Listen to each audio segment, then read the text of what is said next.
মুসলমান ভাইরারে আমার, এই জন্য বিশ্বনবী মনে কাঁদতেছেন, মনে দুঃখ। মদিনার যেখানে যায় মানুষরা আমাকে শুধু মারে, দিনের দাওয়াত দিতে পারতেছেন না। বিশ্বনবী কষ্ট করেন। নবীজি কান্না শুরু করে দিলেন, কান্নায় ভেঙ্গে পড়লেন। আল্লাহ রাব্বুল আলামিন তার প্রিয় হাবিবকে সম্মানে উপনীত করতে জিবরাইলকে প্রেরণ করে দিলেন হাতিমে কাবা থেকে। সেখান থেকে জিবরাইল এবং মিকাইল বুরাকের মাধ্যমে নিয়ে গেলেন নবীজিকে।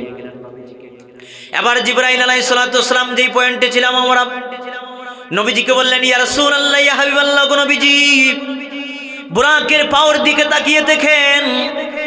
বুরাক যখন সে উপর দিকে উঠে, তার পাও দুটি এমনই ভাবে উপর দিকে উঠে ফেলে যাতে করে তার একটি যন্ত্র, এমন একটি যন্ত্র হাইওয়ানাতের মধ্যে বোঝা যায় না, এমন একটি দ্রুত বাহন। সুবহানাল্লাহ। মুসলমান ভাইরারে আমার, সেখান থেকে বিশ্বনবী রাহমাতুল লিল আলামিন কি মসজিদে আকসা সেখানে নেওয়া হলো বিশ্বনবী কি। সেখানে বিশ্বনবী রাহমাতুল লিল আলামিনের আগমন।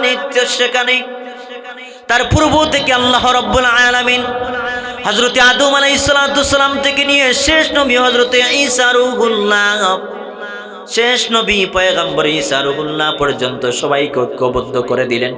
সুবহানাল্লাহ। নামাজের সময় হয়ে গেল। কে নামাজ পড়াবেন? কোন নবী রাসূল পয়গম্বর ইমামতি করার জন্য সামনে যান না।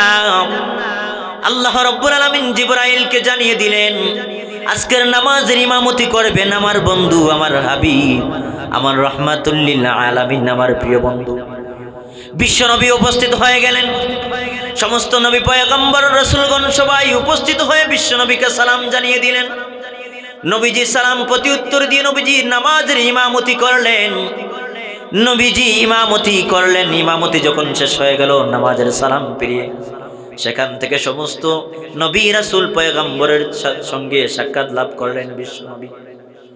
এজন্য মুসলমান ভাইরারে আমার, আমি শুধু এই কথা বুঝাতে যাচ্ছি যে রজব মাস, এই রজব মাস আমাদের কাছ থেকে যাইতেছে তো বরকতময় মাস, যেই মাসে বিশ্বনবী রাহমাতুল লিল আলামিনের সঙ্গে কিছু অলৌকিক ঘটনা ঘটেছিল।